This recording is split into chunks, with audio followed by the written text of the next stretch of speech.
Hello student, welcome back to geography class. मैं विजेंद्र सिंह। अपने आज ज्योग्राफी के अंदर चैप्टर फर्स्ट जो कर रहे थे उसका जो बाकी पार्ट रहता है वो करेंगे। तो आज अपने चैप्टर फर्स्ट जो है अपना human geography, nature and scope, ये जो लेसन है इस लेसन के अंदर कल अपने स्टार्ट किया था। आज इसका जो बाकी पार्ट है वो स्टार्ट करना है। तो इसके अंदर आज अपने स्टार्ट करेंगे डेवलपमेंट ऑफ ह्यूमन जियोग्राफी से। Development of human geography.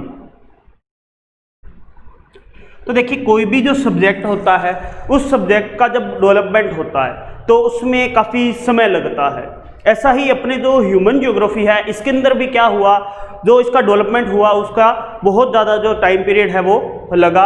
अपने यहाँ पर अगर बात करें तो ये जो ह्यूमन जियोग्राफी की प्रोसेस है, इस प्रोसेस को अडॉप्ट करने के लिए अपने एनवायरनमेंट के साथ एडजस्टमेंट करना पड़ा, उसके साथ साथ मॉडिफिकेशन जो है वो करना पड़ा।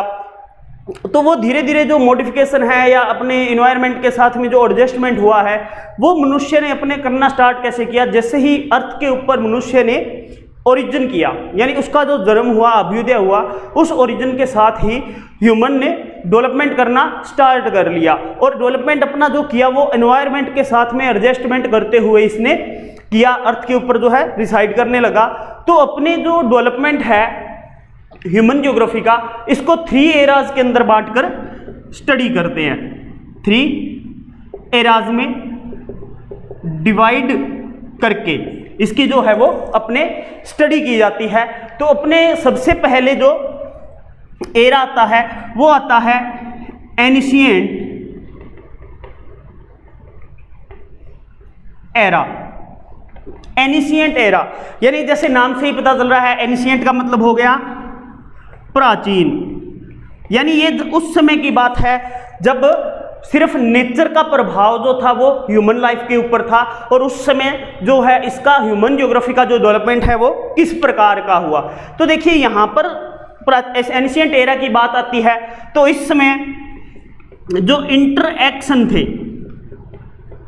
इंटरएक्शन जो थे अपने जो सोसाइटीज थी, डिफरेंट सोसाइटीज थी, उनके बीच में डिफरेंट सोसाइटीज जो थी उनके बीच में जो अपने एनिशिएंट एरा के टाइम में इंटरएक्शन जो था बिल्कुल ही कम था, बहुत ज़्यादा कम था, जिसकी वजह से क्या हुआ, उनका जो नॉलेज था वो सिर्फ अपने रीजन तक ही सीमित था। यानी वो क्या थे, अपने रीजन के आसपास में, यानी जितना उनका रीजन था, जितना उसका क्षेत्र होता था उस एरिया के अंदर ही वो अपने आप को संतुष्ट रखते थे। उस नेचुरल एनवायरनमेंट का जो प्रभाव था, इफेक्ट जो था वो उनके ऊपर रहता था। तो उसी को मानकर ये जो है अपने चलते थे। इसके बाद में देखिए टेक्निकल जो अपने नॉलेज थी वो भी काफ़ी कम थी, और सिर्फ नेचुरल इन्वायरमेंट के इफेक्ट में ही लोग ज़्यादा थे, और टेक्निकल नॉलेज लेस होने की वजह से लोग जो है वो एक दूसरे से क्या थे, संपर्क नहीं बना सकते थे। तो इनका इंटरेक्शन बिल्कुल कम था। इसी टाइम में कुछ फिलोसफर हुए, उन्होंने भी अलग अलग प्रकार से जो है थ्योरीज अपने प्रेजेंट की यहाँ पर। तो इसमें एक तो अपने आते हैं ग्रीक फिलोसफर, ग्रीक फिलोसफर, जिसमें अपने थेल्स एंड एनेक्जिमेंडर, तो थेल्स और एनेक्जिमेंडर जो ग्रीक फिलोसफर थे ये आते हैं, और ये उस समय का अपने डिस्क्राइब करते हैं एनिशिएंट टाइम के अंदर। तो उस समय ये क्लाइमेट और प्लांट्स जो हैं उनका जो इफेक्ट है वो ह्यूमन सोसाइटी के ऊपर बताते हैं। यानी वहां पर क्या था, उनका ह्यूमन का क्लाइमेट, प्लांट्स जो है, इनका इफेक्ट जो था वो पड़ता था अपने ह्यूमन सोसाइटीज के ऊपर।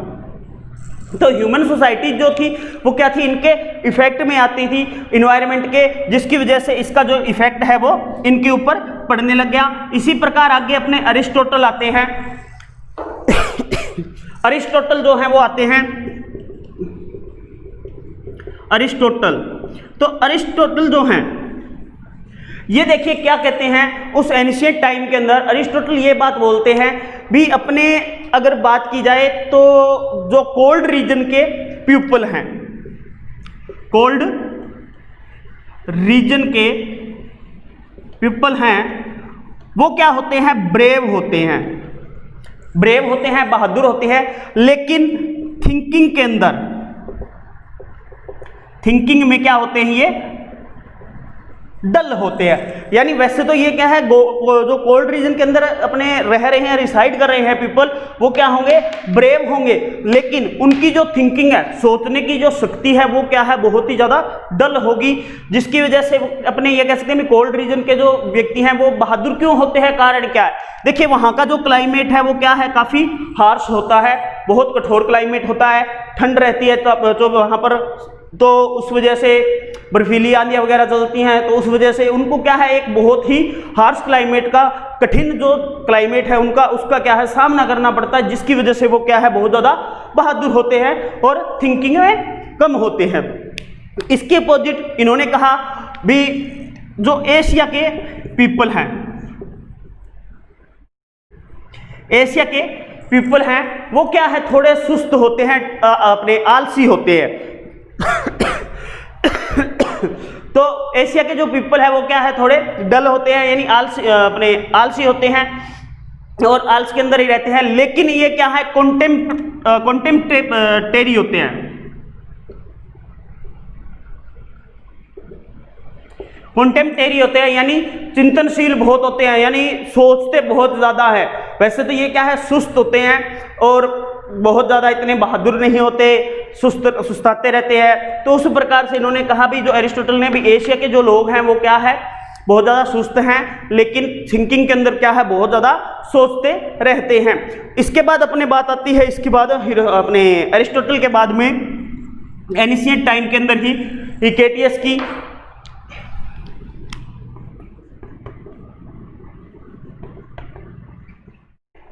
हिकेटियस, तो हिकेटियस की बात आती है। तो हिकेटियस देखिए क्या है, हिकेटियस जो हैं इन्होंने क्या किया, जो एनिशिएंट टाइम के अंदर जियोग्राफिकल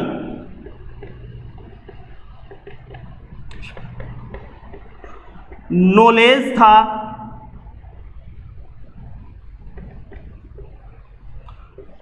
था, उस जियोग्राफिकल नॉलेज को इन्होंने क्या किया, मैनेज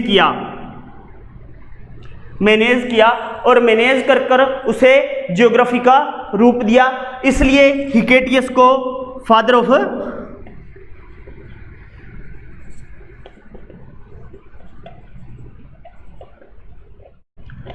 जियोग्राफी कहा जाता है। तो हिकेटियस ने वो क्या किया, जो अपने अवेलेबल नॉलेज थी जियोग्राफी की, उस सारी नॉलेज को इन्होंने क्या किया, एक सूत्र के अंदर, यानी एक धागे के अंदर पिरो दिया और एक सब्जेक्ट के रूप में इसको क्या है, स्थापित कर दिया, जिसकी वजह से इन्हें हिकेटियस को फादर ऑफ जियोग्राफी कहा जाता है। अब देखिए ये एनिशिएंट पीरियड की बात हो गई। तो एनिशिएंट पीरियड के अंदर अपने जाना भी क्या था, इस समय इंटरेक्शन जो थे, डिफरेंट सोसाइटी जो थी उनके बीच में काफी कम था, नॉलेज जो थी एक दूसरे के प्रति क्या थी, बहुत ज़्यादा कम थी, टेक्निकल जो डेवलपमेंट था वो भी बहुत ज़्यादा लेस था, और सिर्फ जो इसमें मानते थे वो क्या मानते थे, नेचुरल पावर को मानते थे। अपने देख सकते हैं जितनी भी एनिशिएंट सिविलाइजेशन है, जैसे इंडिया की कर लीजिए, इजिप्ट, चाइना, तो ये सिविलाइजेशन है। तो इन सिविलाइजेशन के अंदर आपने पढ़ा होगा भी जो नेचुरल पावर्स हैं, उन नेचुरल पावर्स को बहुत ज़्यादा इंपॉर्टेंस दी गई थी। तो उसमें से अपने को ये पता चलता है भी एनिशिएंट टाइम के अंदर सिर्फ जो है किसके ऊपर डिपेंड थी, जियोग्राफी जो थी, ह्यूमन जियोग्राफी, वो नेचर के ऊपर ही डिपेंड थी।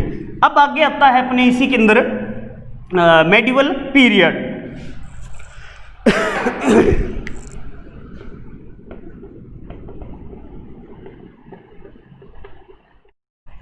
मेडिवल पीरियड, अब देखिए मेडिवल पीरियड आया है, तो मेडिवल पीरियड के अंदर जो सीक्रेट्स जो थे या मिस्ट्री जो थी, मिस्ट्री एंड सीक्रेट्स, अब यहां पर मिस्ट्री और सीक्रेट्स जो थे अपने जो वर्ल्ड के बारे में, वो सामने आने लग गए, क्यों आने का कारण क्या था? क्योंकि यहाँ पर क्या हो गई, नेविगेशन की खोज हो गई।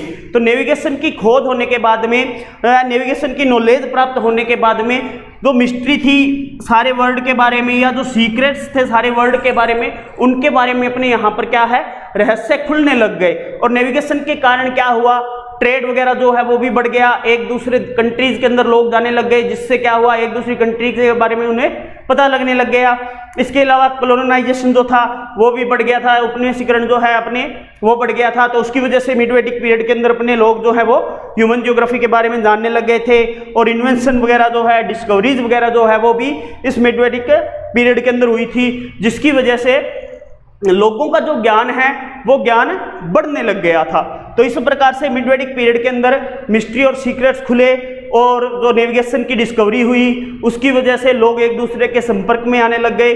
और उस संपर्क में आने के बाद में उनका जो रहस्य था सारे वर्ल्ड के बारे में, उसके बारे में उनकी नॉलेज जो है वो अब ज़्यादा बढ़ने लग गई थी। तो ये मिडवेडिक पीरियड में आता है। इसके बाद में अपने थर्ड जो पीरियड चलता है वो आता है मॉडर्न पीरियड। Modern period. अब देखिए मॉडर्न पीरियड यानी आधुनिक समय की बात हो रही है। तो मॉडर्न टाइम के अंदर अगर बात की जाए तो मॉडर्न टाइम के अंदर इसका विकास किस प्रकार से हुआ, या इसने अपना डेवलपमेंट कैसे किया ह्यूमन ज्योग्राफी ने। तो देखिए ये मॉडर्न जो पीरियड है, इस पीरियड की जो बिगिनिंग है वो हुई थी जर्मन ज्योग्राफर्स के साथ में। जर्मन जियोग्राफर्स के साथ में इस पीरियड की बिगिनिंग स्टार्ट हो गई थी। और जर्मन जियोग्राफर जो थे, जिसमें अपने रिस्तोफेन आते हैं, रिस्तोफेन, फ्रेडरिक रेटजेल, रिस्तोफेन, फ्रेडरिक रेटजेल अपने आते हैं। इसके बाद में हम्बोल्ट है, हम्बोल्ट, कार्ल रिटर जो है। तो ये जर्मन ज्योग्राफर जो थे, इन जर्मन ज्योग्राफर ने इसके ह्यूमन ज्योग्राफी के लिए काफी वर्क किया। इसके बाद में अपने ये बात आती है भाई ह्यूमन ज्योग्राफी जो है इसका मोस्ट ऑफ जो डेवलपमेंट हुआ, मोस्ट ऑफ डेवलपमेंट जो हुआ वो हुआ फ्रांस के अंदर। मोस्ट ऑफ डेवलपमेंट फ्रांस में हुआ। फ्रांस के अंदर जो अपने ज्योग्राफर ह्यूमन डेवलपमेंट अपने ज्योग्राफी के ऊपर जो वर्क कर रहे थे, उसमें एक तो विडाल डी ला ब्लास आते हैं, ब्लास आते हैं, डी मार्टन आते हैं, फेब्रे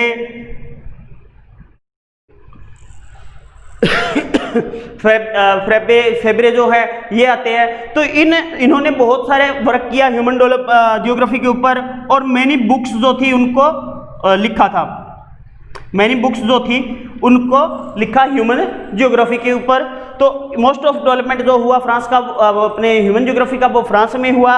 ब्लास, डी मार्टन, फेब्रे जो थे, इन्होंने क्या किया, बहुत सारी जो बुक्स थी वो ह्यूमन ज्योग्राफी के ऊपर इन्होंने लिखनी स्टार्ट किया। लिखकर जो ह्यूमन ज्योग्राफी का डेवलपमेंट हो रहा था उसके अंदर इन्होंने अपना योगदान दिया। इसके बाद में अपने फ्रांस के बाद में इसका जो डेवलपमेंट है ह्यूमन ज्योग्राफी का, वो अमेरिका और ब्रिटेन में भी हुआ। ह्यूमन ज्योग्राफी का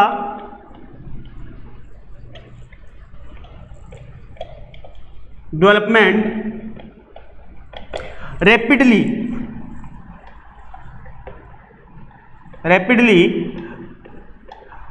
अमेरिका एंड ब्रिटेन, अमेरिका और ब्रिटेन में भी बहुत ज़्यादा तीव्र गति से जो है ह्यूमन ज्योग्राफी जो है इसका विकास हुआ, डेवलपमेंट हुआ। अब अमेरिका की अगर बात करें तो अमेरिका के अंदर जो अपने ज्योग्राफर थे, ह्यूमन ज्योग्राफर, वो कौन कौन थे उनकी बात आती है। तो अमेरिका के अंदर अपने एलन सैंपल जो आती हैं, ग्रिफिथ टेलर आते हैं, एलन सैंपल आती है, हटिंगटन जो है वो अमेरिका के आते हैं। इसके बाद में अपने ब्रिटेन की बात आए तो ब्रिटेन के अंदर जो अपने ह्यूमन ज्योग्राफर थे उनके अंदर हर्बर्टसन आते हैं, मैकिंडर आते हैं, रोक्स भी जो है वो आते हैं। तो इन्होंने भी क्या किया, अपने ब्रिटेन और अमेरिका के जो अपने ह्यूमन ज्योग्राफर थे, इन्होंने भी ह्यूमन ज्योग्राफी के डेवलपमेंट के लिए काफ़ी वर्क किया। अब ह्यूमन ज्योग्राफी का जो वर्क हो रहा था, ये वर्क जो है वो काफ़ी चलता रहा और 20th सेंचुरी तक 20th सेंचुरी तक सारे वर्ल्ड के अंदर इसका क्या हो गया, डेवलपमेंट हो गया। सारा वर्ल्ड जो था, सारे वर्ल्ड के अंदर क्या है, अपने 20th सेंचुरी तक ह्यूमन ज्योग्राफी जो है वो एक विषय के रूप में प्रचलित हो चुका था। इसका जो डेवलपमेंट है वो काफी समय तक वहां पर बढ़ चुका था। इसके बाद में बात आती है अपने इस पीरियड की, तो इस पीरियड के बिगिनिंग के अंदर, यानी 20th सेंचुरी का जो पीरियड था, इस पीरियड के बिगिनिंग के अंदर जो अपने स्टडी की जाती थी ह्यूमन जियोग्राफी की, तो उसके अंदर देखिए इन्वायरमेंट रिलेशनशिप जो था उसके साथ में जो स्टडी की जाती थी, उस स्टडी के अंदर इन्होंने 3 थ्योरीज को भी जगह दी, जिसमें एक तो आती है डिटरमिनिज्म, दूसरी आती है पॉसिबिलिज्म और थर्ड आती है नियो डिटरमिनिज्म। तो नियो डिटरमिनिज्म जो है ये थर्ड थ्योरी है जो आती है। तो इन थ्योरीज का भी क्या हो गया, इन्वायरमेंट स्टडी के साथ साथ में ह्यूमन ज्योग्राफी के अंदर इनकी भी स्टडी होने लग गई थी, इन्वायरमेंट के रिलेशन के साथ में। तो ये जो स्टडी है इनकी साथ में होने लग गई। तो अब अपने डिटरमिनिज्म, पॉसिबिलिज्म और इनके बारे में जानते हैं भाई ये तीनों चीजें क्या थी आखिर, जो नियो डिटरमिनिज्म था ये। अब अपने यहां पर डिटरमिनिज्म की बात करें, डिटरमिनिज्म की बात करें तो एनिशिएंट टाइम जो है वो डिटरमिनिज्म के अंदर आएगा। यानी अपना जो एनिशिएंट टाइम था, एनिशिएंट जो पीरियड अपने पढ़ा है वो पीरियड क्या है, डिटरमिनिज्म का ही पीरियड है। यानी डिटरमिनिज्म में क्या था, डिटरमिनिज्म में इफेक्ट सिर्फ जो बताया गया था वो नेचुरल पावर का बताया गया था। यानी क्या है, सिर्फ नेचुरल जो पावर है, नेचुरल पावर है वो क्या है, सबसे ज्यादा प्रभावशाली है। तो नेचर ही क्या करती है, सारी अपने को चीजें जो है वो प्रोवाइड कराती है। यानी जितनी भी थिंग्स जो है अर्थ के ऊपर वो अपने क्या है, नेचर दे रही है। तो उस नेचर की जो थिंग्स हैं उन थिंग्स को जो ह्यूमन बीइंग है वो अपने लिए यूज करता है। तो डिटरमिनिज्म की थ्योरी जो थी उसके अंदर जो नेचर है उसको क्या है, सबसे इफेक्टिव बताया गया था। इसके बाद में आती है पॉसिबिलिज्म। पॉसिबिलिज्म देखिए जो है अपने मिड वैदिक पीरियड के अंदर लेके चल सकते हैं इसको भी। पॉसिबिलिज्म की जो थ्योरी है वो मिड वैदिक जो पीरियड था उसके अंदर स्टार्ट हुई थी। क्यों हुई थी, क्योंकि इसके अंदर इफेक्टिव जो बताया गया है वो बताया गया है ह्यूमन को, यानी जो ह्यूमन है, ह्यूमन ने क्या किया, अपने नॉलेज से, अपने टेक्निकल डेवलपमेंट से जो चीजें उनको रिसोर्स प्राप्त हुए थे उनसे उनको अपने अनुरूप अपने लिए यूजफुल बना लिया ह्यूमन ने। और बनाया कैसे, अपनी जो नॉलेज थी, जो उनके पास रिसोर्स थे या टेक्निक जो थी उस टेक्निक से उन्होंने अपने लिए यूज किया। तो इसमें पॉसिबिलिज्म में इफेक्टिव जो बताया गया था वो बताया गया था ह्यूमन बीइंग को। तो ह्यूमन बीइंग जो है वो क्या है, काफी इफेक्टिव रही पॉसिबिलिज्म के अंदर। तो अब देखिए अपने ये दोनों जो अपने हैं, डिटरमिनिज्म में नेचुरल पावर आ गई और यहां पर आ गई ह्यूमन बीइंग। तो ये दोनों इफेक्टिव थे।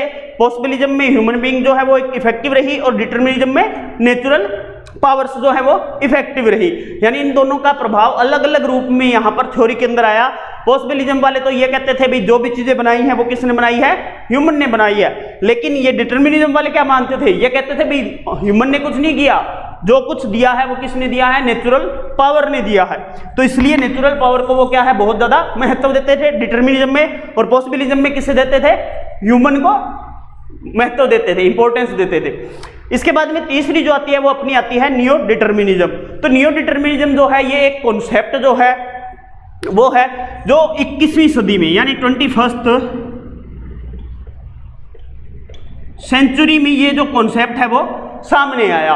21st सेंचुरी के अंदर ये अपने आया और इसमें जो नियो डिटरमिनिज्म है इसके अकॉर्डिंग अपने ये कह सकते हैं भी जितना भी अपने प्रभाव पड़ता है किसी चीज का, उनके ऊपर क्या है, अपने जो ह्यूमन है या नेचर जो है उसके बीच में एक क्लोज रिलेशनशिप होता है। यानी ये कहते हैं भी इसका जो अपने प्रभाव पड़ रहा है, इफेक्ट पड़ रहा है, वो इफेक्ट किस पे है, ह्यूमन और अर्थ जो है उन दोनों के बीच में, या नेचर जो है, ह्यूमन या नेचर जो है उन दोनों के बीच में जो रिलेशनशिप है उस रिलेशनशिप से अपने इफेक्ट बढ़ता है। और दोनों क्या है, एक दूसरे के पूरक रहते हैं, यानी एक दूसरे का सहयोग करते हैं किसी भी कार्य में। तो इसलिए नियो डिटरमिनिज्म जो है वो एक इस प्रकार की थ्योरी थी जिसके अंदर ह्यूमन और नेचर, ह्यूमन एंड नेचर, यानी दोनों को क्या है इंपॉर्टेंस दी गई।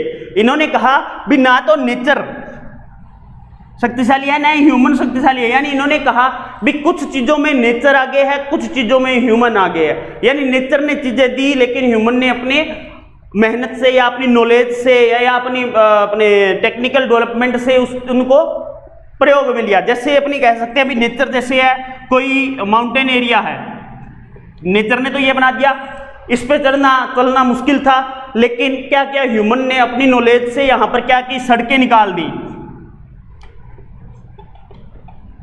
रोड्स बना दिए इनके ऊपर चढ़ने के लिए। और ह्यूमन बीइंग जो है वो क्या है पर्वतों के ऊपर चढ़ने लग गया, तो पर्वतों के ऊपर भी उन्होंने क्या किए रास्ते बना लिए। इसी प्रकार अपने कह सकते हैं भाई जैसे समुद्र था, नेचर ने क्या किया एक विशाल समुद्र दे दिया, ओशियन दे दिए, उन ओशियन के अंदर अब चलने के लिए ह्यूमन ने अपनी नॉलेज से और टेक्निकल डेवलपमेंट की वजह से क्या कर लिया शिप्स वगैरह बना ली, जिससे क्या है वो उसके अंदर विजिट करने लग गए और एक स्थान से दूसरे स्थान पर जाने लग गए।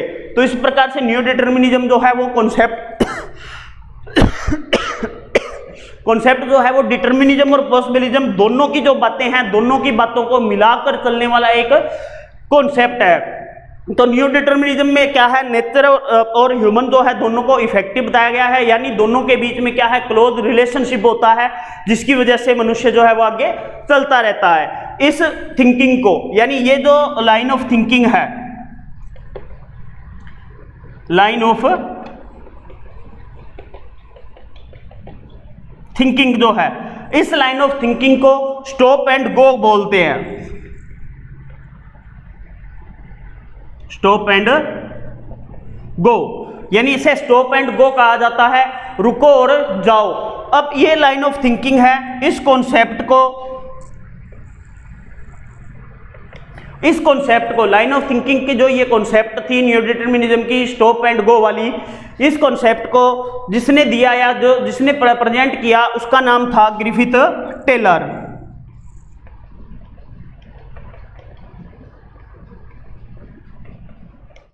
ग्रिफिथ टेलर, तो ग्रिफिथ टेलर ने जो है ये अपने कॉन्सेप्ट जो है इस कॉन्सेप्ट को दिया था भी जो अपने न्यू डिटर्मिनिज्म है। तो अपने डेवलपमेंट ऑफ ह्यूमन ज्योग्राफी के अंदर अपने तीनों पीरियड कर चुके हैं, एनिशिएंट,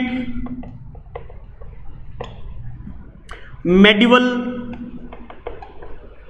और थर्ड अपने कर चुके हैं मॉडर्न पीरियड।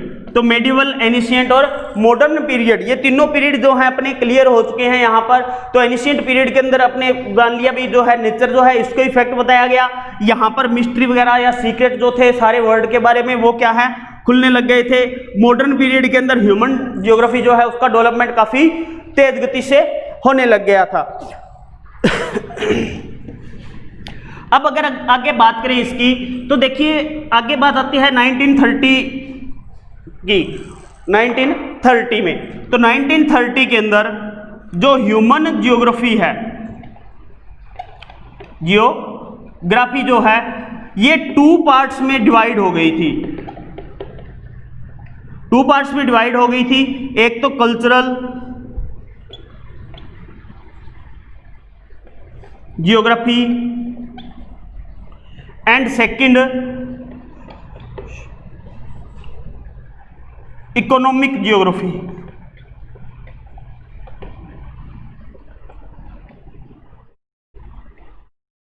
इकोनॉमिक जियोग्राफी, ठीक है। तो इकोनॉमिक जियोग्राफी और कल्चरल जियोग्राफी जो है, इन जियोग्राफी के अंदर ये क्या है डिवाइड हो गई थी। और डिवाइड होने के बाद में इसमें क्या हुआ, ह्यूमन जियोग्राफी के अंदर स्पेशलाइजेशन आ गया।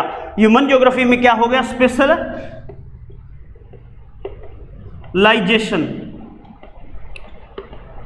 स्पेशलाइजेशन जो है वो हुआ। और स्पेशलाइजेशन होने की वजह से इसमें क्या हो गया, बहुत सारी सब डिविजन्स बन गई, बहुत सारी सब डिविजन्स बन गई जिनकी स्टडी इसमें होने लग गई। अब वो सब डिविजन्स क्या थी, उसके अंदर अपने आती है एक तो मेडिकल जियोग्राफी, पॉलिटिकल जियोग्राफी,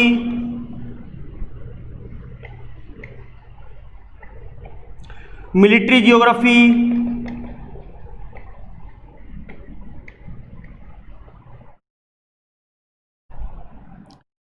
तो इस प्रकार से क्या है, इसकी सब डिविजन्स जो है वो आगे डिवाइड हो गई। स्पेशलाइजेशन होने की वजह से बहुत सारी सब डिविजन्स जो है वो इसके अंदर ऐड कर दी गई। तो अपने ये जो है इस प्रकार से ह्यूमन ज्योग्राफी का जो है वो डेवलपमेंट होने लग गया। इसके बाद में जो दो अपने वर्ल्ड वार हुई थी, वर्ल्ड वार्स हुई थी, उन दो वर्ल्ड वार्स के अंदर भी जो था ह्यूमन ज्योग्राफी का जो डेवलपमेंट हुआ, उसके अंदर जो थिंकिंग होने लग गई थी वो थिंकिंग एरियल डिस्क्रिप्शन की होने लग गई थी। एरियल डिस्क्रिप्शन जो है उसकी थिंकिंग के ऊपर यहाँ पर विचार होने लग गया था। वर्ल्ड वार के टाइम में जो अपने दोनों विश्व युद्ध हुए थे, उन दोनों विश्व युद्ध के अंदर सिर्फ क्षेत्रीय जो विभेदन है या क्षेत्रीय तत्व जो है उनके ऊपर ज़्यादा ध्यान दिया जाने लग गया था और उसके बारे में यहाँ पर जो स्टडी है वो करने लग गए थे। इसके बाद में बात आती है अपने 1970 की, 1970 की।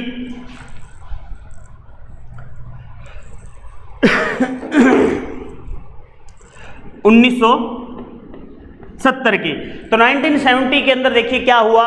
1970 का जो पीरियड था, यानी इस समय 1970 के अंदर जो थी वो सोशल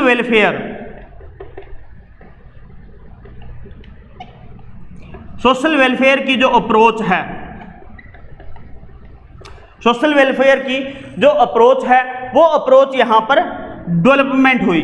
तो यहाँ पर जो था लोग जो थे वो थिंकिंग करने लगे ह्यूमन डेवलपमेंट के अंदर, ह्यूमन ज्योग्राफी के अंदर भी जो सोशल वेलफेयर है उसके लिए यहाँ पर क्या है वर्क किया जाए। और सोशल वेलफेयर के अंदर जो इन्होंने वर्क अपने डिसाइड किया उसके अंदर एक तो एजुकेशन,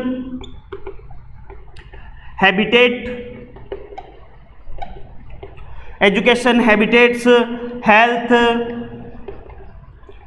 एटसेट्रा जो है, हेल्थ है अपने ये कह सकते हैं भी अपने वहाँ पर अपने बैंकिंग वगैरह जो है, या आप वहाँ पर प्रायोरिटी देना अपने अर्बनाइजेशन के अंदर इनको पूरी हाउस होल्ड जो सुविधाएं हैं वो देना, या हाउस होल्ड फैसिलिटी जो है वो इनको यहाँ पे प्रोवाइड कराना। तो वो सोशल वेलफेयर की एक यहाँ पर क्या थी थिंकिंग आ गई। और सोशल वेलफेयर के अंदर इन्होंने ये अप्रोच शामिल की भी, इसके अंदर जैसे एजुकेशन है, हैबिटेट है, हेल्थ है, इसके बीच से के अंदर क्या है यहाँ पर बहुत ज़्यादा वर्क किया जाए।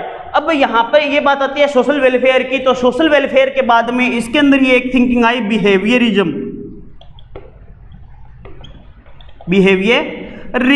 अब देखिए ये बिहेवियरिज्म जो थिंकिंग है इसके अंदर देखिए क्या हुआ। बिहेवियरिज्म के अंदर जो है उसके अंदर ये थिंकिंग थी भी कोई व्यक्ति जो है वो इकोनॉमिक प्रॉफिट के लिए अकेला वर्क नहीं करता,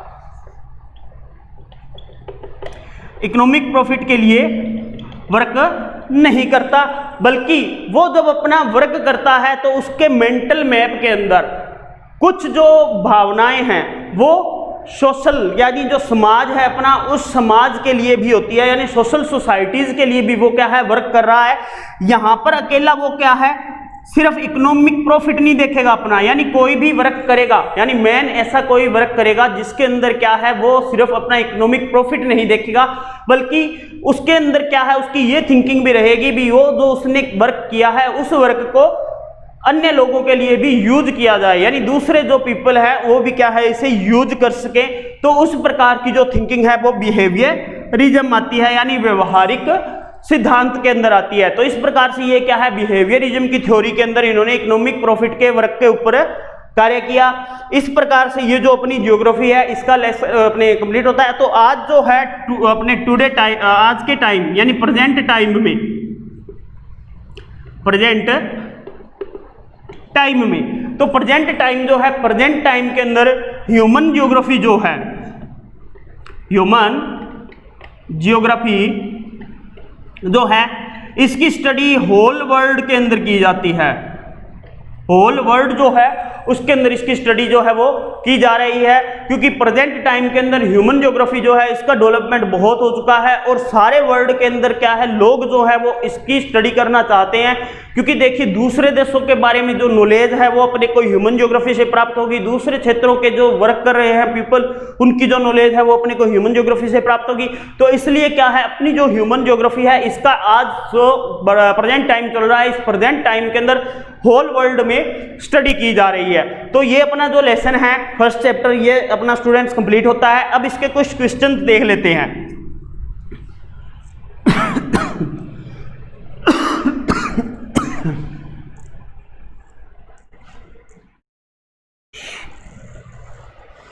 अब इसके अपने क्वेश्चन देखते हैं। Question first, who gave the concept of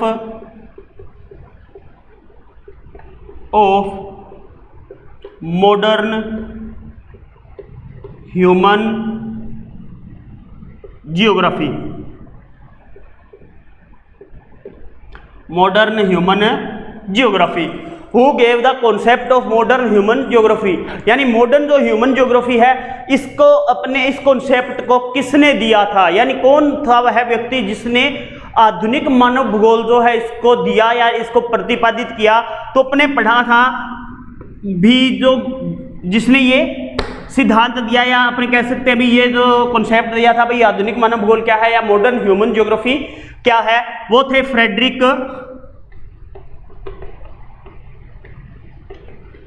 Ratzel. तो फ्रेडरिक रेटजेल जो थे उन्होंने यह सिद्धांत दिया। Question number 2, who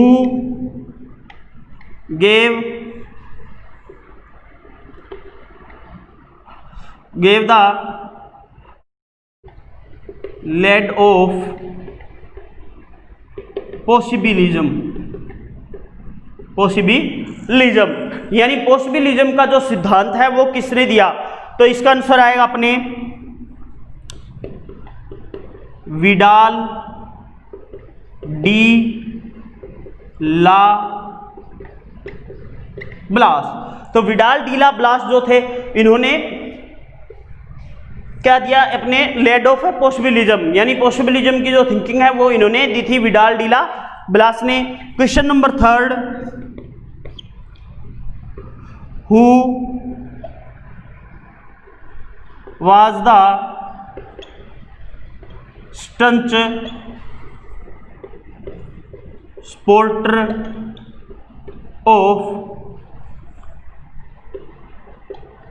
determinism? तो कौन जो था जो स्टंट सपोर्टर था डिटर्मिनिज्म का, यानी डिटर्मिनिज्म को वो क्या था बहुत ज्यादा अपने सपोर्ट करता था। तो वो कौन व्यक्ति था? तो वो थे अपने एलन सैम्पल चर्चिल। आंसर है इसका एलन चर्चिल सैंपल। तो एलन चर्चिल जो सैंपल हैं ये क्या थे? इसमें अपने सपोर्टर थे डिटर्मिनिज्म के, जिन्होंने अपने डिटर्मिनिज्म के बारे में बताया था। यानी ये क्या थे? नियतिवाद के अंदर बहुत ज्यादा सपोर्ट करते थे और नियतिवाद को जो नेचर की पावर्स जो थी उन नेचर की पावर्स को बहुत ज्यादा मानते थे। तो ये अपने 3 क्वेश्चन हो गए। इसके बाद में चौथा क्वेश्चन है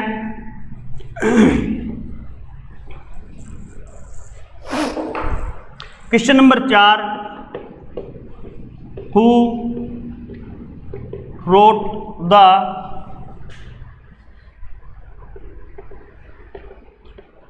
एंथ्रोपोजियोग्राफी,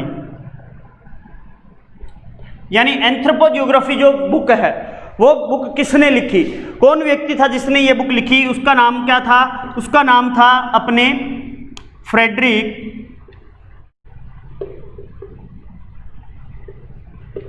रेटजेल। तो फ्रेडरिक रेटजेल जो थे उन्होंने एंथ्रोपोजियोग्राफी जो पुस्तक है वो लिखी थी। इसके बाद में अगला क्वेश्चन आता है 5, हु गेव द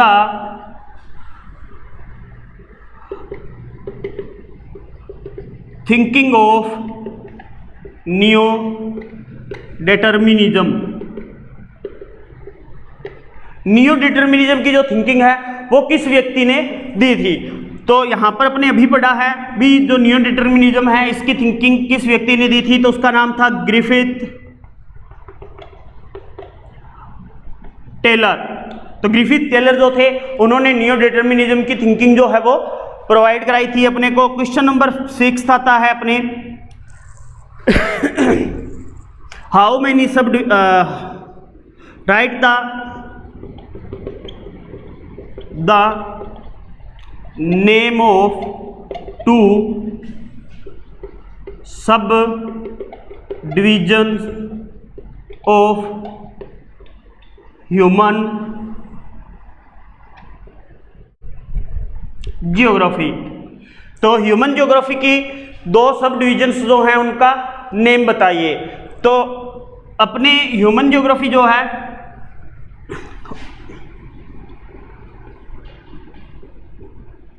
उसकी 2 सब डिविजन्स का नेम बताना है। तो यहाँ पर देखिए ह्यूमन्स जो अपने ज्योग्राफी है इसकी सब डिविजन्स जो है वो पहली आती है पॉलिटिकल जियोग्राफी एंड सेकंड आती है मेडिकल जियोग्राफी। तो स्टूडेंट्स ये कुछ क्वेश्चन थे जो आपने किए हैं। इसी के साथ अपना ये जो लेसन है वो कंप्लीट होता है। इसके जो कुछ क्वेश्चन रह गए हैं वो कल अपने करेंगे। Thank you. कर दे स्टॉप।